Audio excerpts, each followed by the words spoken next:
Hello friends, कैसे हो आप सब। मैं उम्मीद करता हूं कि आप सब बहुत अच्छे होंगे। वीडियो का टाइटल आपने देख ही लिया होगा, तो वीडियो को शुरू करते हैं बिना किसी टाइम वेस्ट के। इस वीडियो का फॉर्मेट जो है वो क्वेश्चन आंसर की फॉर्म में होने वाला है, ताकि मैं जो मोस्ट कॉमन प्रॉब्लम्स होते हैं स्टूडेंट्स के, मैं उसे एड्रेस कर सकूं एक ही वीडियो में। तो चलिए वीडियो को शुरू करते हैं। सबसे पहला और मोस्ट कॉमन क्वेश्चन ये है कि पढ़ाई में बैठते ही ध्यान भटकने लगता है, इसका क्या सोल्यूशन है। तो भाई इसका सिंपल सा टिप है ज़ेगार्निक इफेक्ट। ज़ेगार्निक इफेक्ट क्या है? The 5 minute rule. हमारा दिमाग जो है ना वो बड़ी चीजों से डरता है। तो ये मत सोचो कि 4 घंटे तक मुझे पढ़ना है, बस इतना सोचो कि मुझे सिर्फ 5 मिनट पढ़ना है और 5 मिनट पढ़ के मैं उठ जाऊंगा। 5 मिनट पढ़ो और फिर उठ जाओ, फिर 5 मिनट पढ़ो और फिर उठ जाओ। इसी चीज को रिपीट करते रहो। धीरे धीरे तुम्हारी पढ़ने की जो कैपेसिटी है, जो लगातार पढ़ने की कैपेसिटी है, वो भी बढ़ जाएगी। और इसमें दूसरा टिप है डोपामिन डिटॉक्स। इसमें करना यह है कि अपने रूम को साफ रखो, ठीक है, गंदा मत रखो। और जो तुम्हारा फोन है उस फोन को साइलेंट करके भाई दूसरे कमरे में रख दो, ठीक है ना। तुम्हारा फोन ही तुम्हारा डिस्ट्रैक्शन का मेन रीजन है। और थोड़ा अपने दिमाग को ट्रेन करो कि बिना फोन के तुम शांति से रह सको। शांति से अगर तुम टिक के बैठना सीख गए ना बिना फोन के, तो तुम पढ़ना भी सीख जाओगे। तुम्हारी पढ़ने की कैपेसिटी भी बहुत ज्यादा इंक्रीज हो जाएगी।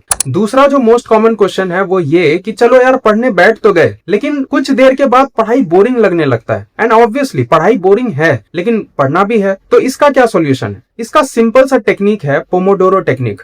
हाँ, मुझे पता है तुमने पहले भी नाम सुना होगा। मैं बस शॉर्ट में समझा देता हूँ जिनको भी नहीं पता है। तुम्हें बहुत ज्यादा लंबे घंटों तक लगातार बैठ के नहीं पढ़ना है। तुम्हें थोड़ी देर के लिए पढ़ना है, उसके बाद ब्रेक लेना है। और ब्रेक में भाई रील्स मत देखने लग जाना, ठीक है ना। नहीं तो वो 5 मिनट का ब्रेक कब 50 मिनट बन जाएगा पता भी नहीं चलेगा। मोबाइल पढ़ाई के टाइम में नहीं होना चाहिए, उसको दूसरे रूम में रखो, खुद से दूर रखो बस। फॉर एग्जाम्पल अगर तुम 15-20 मिनट पढ़ना चाहते हो तो 15-20 मिनट पढ़ो, उसके बाद 5 मिनट का ब्रेक लो। फॉर एग्जाम्पल तुम अपना फेवरेट गाना सुन लो या फिर कोई गेम खेलो, कुछ भी करो। 5 मिनट के बाद फिर पढ़ने के लिए बैठ जाना। इसी तरीके से रिपीट करते रहो इस साइकिल को, तो तुम्हारी जो पढ़ने की कैपेसिटी है वो इंक्रीज होती जाएगी और तुम्हें बोरिंग भी नहीं लगेगा। तीसरा जो मोस्ट कॉमन क्वेश्चन है वो ये कि कुछ बहुत ही गंदे सब्जेक्ट्स होते हैं, कुछ टॉपिक्स होते ही इतने बोरिंग है, इतने ज्यादा अनइंटरेस्टिंग होते हैं ना, उनको कैसे टैकल किया जाए। तो इसका सिंपल सा टेक्निक है, जब तुम पढ़ना स्टार्ट करोगे ना तो स्टार्टिंग में ही इस गंदे सब्जेक्ट को या उस बेकार से टॉपिक को पढ़ना शुरू कर देना, और वही वो पोमोडोरो टेक्निक यूज करना या फिर 5 मिनट रूल यूज करना। और इसी तरीके से करते करते तुम उस गंदे चैप्टर को बहुत आसानी से खत्म कर लोगे। इसमें एक और तरीका है जो मैं यूज किया करता था। तो इसमें क्या है कि तुम थोड़ी देर के लिए अगर पढ़ते हो और फॉर एग्जांपल तुमने मैथ्स का 5 या 10 प्रॉब्लम्स तुमने सॉल्व किया, तो उसके बाद ब्रेन को रिवॉर्ड दो, ठीक है। अपने ब्रेन को ऐसा महसूस कराओ कि हाँ तुमने मेहनत किया है तो तुम्हें फल मिला। रिवॉर्ड में क्या है, तुम अपना फेवरेट गाना सुनो या वही अपना फेवरेट गेम खेल लो थोड़ी देर के लिए। कुछ भी हो जाए, रील्स मत देखना, बहुत ज्यादा टाइम कंज्यूमिंग है वो। अपने फोन को पढ़ाई के टाइम पे अपने से दूर रखना। जो चौथा स्टूडेंट्स में सबसे बड़ा प्रॉब्लम आता है वो ये कि यार पढ़ तो लेते हैं, लेकिन जो याद किया, जो पढ़ा, वो एग्जाम के दिन में याद ही नहीं रहता है। तो इसका क्या सॉल्यूशन है? तो इसका सिंपल सा टिप ये है कि तुम स्पेस्ड रिवीजन करो, यानी कि टाइम टू टाइम तुम उसे रिवाइज करो, ठीक है। फॉर एग्जांपल तुमने आज कोई टॉपिक पढ़ा, उसे कल दोबारा रिवाइज करो, उसके बाद 7 दिन के बाद रिवाइज करो, फिर 10 दिन के बाद रिवाइज करो, फिर 15 दिन के बाद रिवाइज करो। इस तरह तुम जब रिवाइज करते जाओगे ना तो तुम्हें पता चलेगा कि तुम नया नया पढ़ते तो जा रहे हो, साथ ही साथ जो तुमने पिछला जो टॉपिक तुमने पढ़ा था वो तुम भूले नहीं हो, वो भी तुम्हें याद है। इससे क्या है कि बाकी स्टूडेंट्स के जैसा तुम्हारा हाल नहीं होगा, ठीक है, कि पढ़ते जाते हैं और पिछला जितना टॉपिक है वो भूलते जाते हैं। तो उस समय जो भी तुमने टाइम इन्वेस्ट किया, एनर्जी इन्वेस्ट किया, वो तुम्हारा वेस्ट नहीं होगा। और हाँ, इस बात का ध्यान रखना कि तुम जब कभी भी एग्जाम देते हो तो तुम टेबल चेयर पे बैठ के ही एग्जाम देते हो। वहां पे एक प्रॉपर टेबल चेयर रहता है, राइट। तो इसी तरीके से पढ़ना शुरू करो, यानी कि तुम्हारे घर में एक प्रॉपर एक डेडिकेटेड टेबल चेयर होना चाहिए जहां पे तुम बैठ के पढ़ रहे हो, ठीक है। इससे क्या है कि जैसे ही तुम उस टेबल चेयर पे बैठोगे ना तो तुम्हारा दिमाग उस स्टडी जोन में चला जाएगा। और जब तुम एग्जामिनेशन हॉल में जब वैसे ही टेबल चेयर पे बैठोगे तो तुम्हें डर नहीं लगेगा, ठीक है ना। बेड पे लेट करके या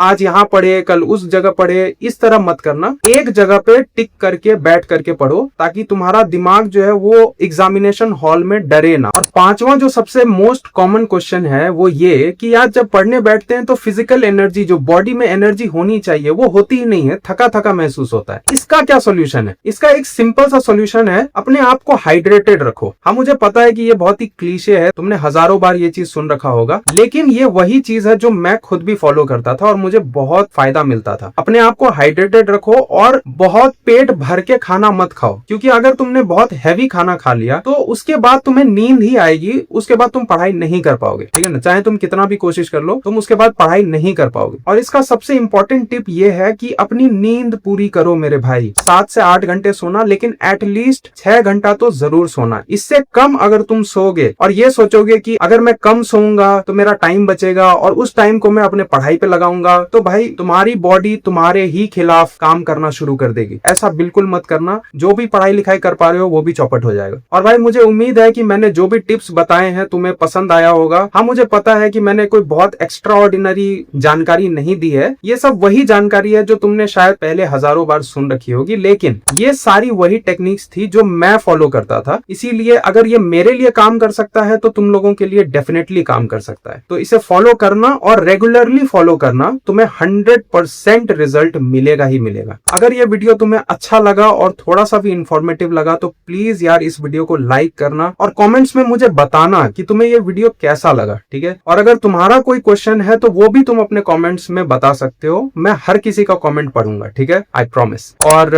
हो सके तो यार इस चैनल को सब्सक्राइब कर लेना। मिलते हैं नेक्स्ट वीडियो में, तब तक के लिए अपना ख्याल रखना, बाय।